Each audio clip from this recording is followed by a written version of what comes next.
Hey everybody, welcome back. It's Gene again. And my last video I talked to you about the climb profile on the PC-12, so I thought today I would talk to you about the descent profile, give you a complete set.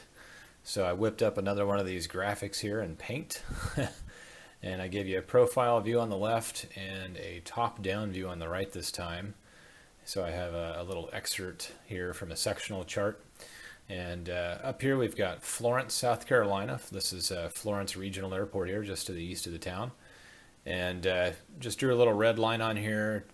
So we'll just imagine that we took off from somewhere in Florida, and we're cruising along here at flight level 220 on our way into Florence, and we're going to start our descent and land there. And I'll just walk you through it. So up here in the cruise, usually about 5 or 10 minutes prior to the top of descent point, which is the time that we'll actually start to descend, we'll do an arrival and approach briefing. So if we're flying a STAR, which is a standard terminal arrival route, into a busier airport, we'll pull that chart out and brief it. And we'll also discuss the approach that we're expecting to fly, whether it's a visual approach or an actual instrument approach procedure. We'll pull that chart out and brief that chart with the minimums and the missed approach procedure and all that stuff. For visual approaches, there's not as much to brief, but we do still want to discuss how we're going to enter the traffic pattern, the flap selection for landing, the surface winds, the anticipated taxi route to the FBO, all that kind of stuff. And we like to do that up in the cruise before we're actually descending, because the workload is nice and low. There are fewer distractions, so we can focus on the briefing. And then when it's time to actually start down, we'll get ATC approval and establish a 1,500 foot per minute rate of descent.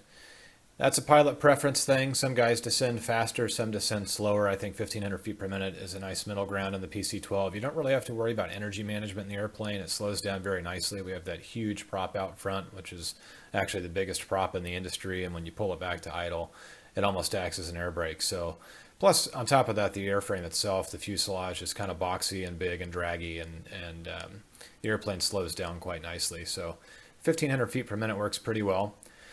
And remember that you're pressurized, so that's not going to hurt your ears. You don't have to worry about your rate of descent in terms of the pressurization or the cabin rate of descent. That's controlled separately by the pressurization system.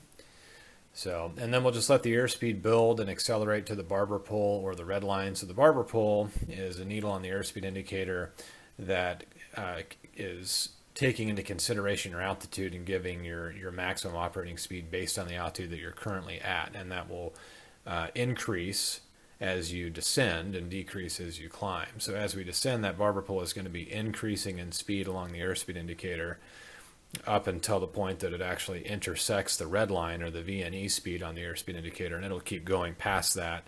But at that point, we become limited by the VNE or the red line speed, and we just let the barber pole go. So we're just watching that on the descent. We want to descend generally as quickly as we can.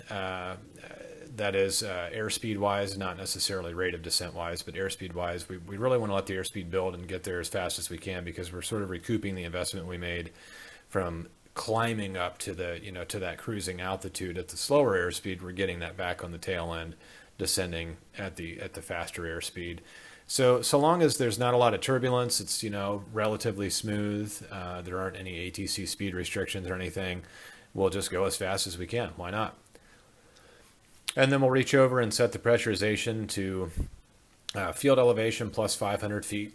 And if you're curious about the pressurization system and how that works and why we set it that way, I'll actually link to another video I have.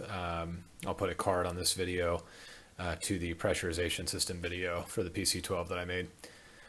And then we'll do our descent checklist, and we'll just verify we didn't miss any of these items with the checklist. And then crossing through 18,000 feet, we'll set the altimeters to the local altimeter setting in this area, not necessarily the altimeter setting on the ATIS or the ASOS at the destination airport, because when you're cruising at these higher altitudes and the flight levels, when you cross 18,000 feet, you might still be pretty far out from your destination. So you wouldn't necessarily just want to set the altimeter to the destination setting. It could be slightly different for the area that you're currently at. So ATC is actually supposed to give you the altimeter setting in the area that you cross 18,000 feet, not the destination airport altimeter setting. So we'll set that, and then conduct the approach checklist to the line, and keep on coming down. And then quick note about descent planning. Most PC-12s flying around have the legacies. A lot of them have the Garmin 650, 750 retrofit, or at least dual Garmin 530s. And of course the NGs have the Honeywell Primus Apex system and the NGX as well. And all of those systems have VNAV or descent planning functions. So the avionics will actually calculate your top of descent point and your rate of descent required for you. So it takes a lot of the guesswork out. You don't really have to do much mental figuring anymore these days with the current avionics that are available. Although you can still use the 3-to-1 rule, which is a quick and dirty rule. It's pretty easy to use, and it's normally pretty accurate. And what we do for that is we just do a quick calculation about how much altitude we have to lose. So in this case, if we're up here, say we're up here at flight level 220, which is roughly 22,000 feet MSL. It's not going to be exactly that unless the actual altimeter setting is standard for that day, which it rarely is. And then we'll come over here to our field elevation, and for Florence Regional, you can see it's 147 feet. So it's, basically sea level. So we have roughly 22,000 feet to lose. So what we do is we just take the 22,000, we take the zeros off, that gives us 22, and then we multiply that by 3, and that gives us 66. So in this case, we would want to start our descent 66 miles from Florence, from the airport. And that should work out pretty well. So that's another way you can sort of cross-check the avionics as well.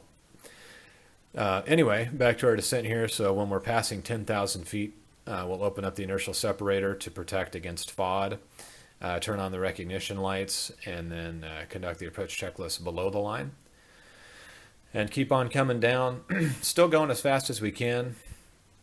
The V&E speed in the PC-12 is below 250 knots. So, when you're flying faster airplanes, you do have to make sure that you're below 250 knots indicated airspeed passing through 10,000 MSL, but it's never a concern in the PC-12 because the airplane, shouldn't be flying that fast in the first place. And then we'll keep on coming down, and then once we get to about 4 miles from the airport, and this is assuming we're going to conduct a visual approach. So in this example here, I have us entering a left downwind for the south runway here, in midfield on a 45, and then turning base at the 45-degree point, and then final. Just a standard traffic pattern entry, basically. And the flaps 15 and the PC-12 take 22 seconds to extend, so it's a really long extension cycle. So normally I wouldn't really need to deploy flaps in other airplanes of this speed this far out. I might wait until 3 miles or on downwind to go ahead and extend the flaps. But since that first notch of flaps in the PC-12 takes so long to extend, it's a better idea to just go ahead and get flaps 15 out when you're just getting into the terminal area. So about 4 flying miles from the runway, I'll go ahead and extend flaps 15, somewhere around there, which is this mark right here. This is about 4 miles from the airport. A little more than 4 flying miles from the runway, but that's kind of a good vicinity to get those flaps coming out and just get the airplane trimmed up and slowed down before you get into the pattern. And then we'll turn downwind. And a quick note, too, about speed reduction getting into the terminal area. We are limited to 200 knots indicated airspeed within 4 nautical miles and below 2,500 feet AGL of a Class D or C airspace airport, like this one is Class D. So we would be limited to 200 knots indicated right here at this the edge of this airspace ring, which is 4 nautical miles. Normally, we're going to be slowing down to about 180 knots when we're, let's say, 5, 6, maybe 7 miles out, just so that we're not screaming into the terminal area and, potentially there could be guys in the pattern here. There could be VFR traffic around. Just not particularly safe to be going that fast in this type of airspace. Now, if you're in Class B airspace, where everyone's under positive ATC control, it's not as big of a deal to do that, although usually in those cases you're assigned to speed anyway. Sometimes it's 180 knots. It could be more. But anyway, so we'll normally be slowing down somewhere kind of out in this area from our red line speed down to, sub 200 knots, maybe 180, 160 as we get in closer, so that by the time we're at 4 miles, we're below our VFE flap speed for flaps 15, which is 163 knots. So, there's not necessarily really a hard and fast rule of like, hey, this is exactly what we slow down to and when. Just sort of depends on the situation, but kind of somewhere out here, we're going to start slowing down to pattern / flap extension speed. So anyway, back on downwind here, we'll go ahead and extend the landing gear when we're abeam our aiming point and we're ready to start our descent. Turbine pattern altitude is 1,500 feet AGL. So we'll extend the gear, turn the taxi and landing lights on, and then run the before landing checklist, turn our base here, deploy flaps 30, 2 flying miles from the runway. And of course, that's if we're landing flaps 30. So if there's a lot of crosswind or wind shear, we would land flaps 15. And this would not be a necessary step. And I'll link to a flap selection video that I have as well. I'll put a card for that one too. And then we'll turn final, and on short final here, we're going to turn the yaw damp off. You never want to land with the yaw damper on because it makes for a pretty interesting rollout because the rudder is going to be swinging all around. So you want to kick that off on short final. You want to try to leave the yaw damp on for as long as possible just so that the airplane is more stable in yaw. So normally we wait until we're, a couple hundred feet AGL to kick that off. But you don't want to forget to do that. And then only thing left to do is land. We'll just verify that we're lined up on the correct runway. We'll verify the aircraft heading with the runway number. So in this case, let's say, I'm not sure exactly what runway number this is. Let's say it's runway 19er. Then our heading indicator would say 190 or thereabout within a few degrees of that, and that would let us know we're lined up on the correct runway. I always double check too. I glance at my moving map and just make sure that the GPS shows that I'm pointed at the right airport. And this stuff sounds kind of like, common sense or like, how could you land at the wrong airport? But it does happen, and you'd be surprised that when you're flying all around to different parts of the country and you're flying into these unfamiliar areas, especially on visual approaches where you're not necessarily using an instrument landing system or a GPS approach to get lined up, you can make mistakes, and it does happen. So you don't want to get complacent about that. I always actually load an approach in too, just to double check myself, even on a visual approach like this. I would have the RNAV or ILS, whatever this airport has, runway 1. I'm just guessing again, maybe runway 19er right here. I would have that loaded in just to make sure that I was indeed lined up on the correct airport and the correct runway at that airport. So anyway, then we would land and get our taxi instructions and taxi on in. In this particular example, this airport is controlled, so there's a control tower here. They're open during the daytime. I'm sure they close at night, but in that case, they would call our downtime to the ATC facility that has jurisdiction over this airspace, whether that was, an approach control or Atlanta Center, whoever would get our downtime and cancel our IFR for us. At an uncontrolled airport, we would be responsible for calling ATC on the radio or flight service on the phone if we couldn't get anyone on the radio to cancel IFR.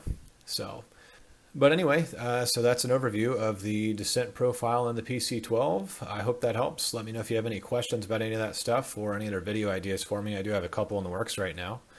And thanks for watching, guys. Really appreciate it. And don't forget to hit the like button. That helps me out a lot. And subscribe if you're liking this kind of stuff.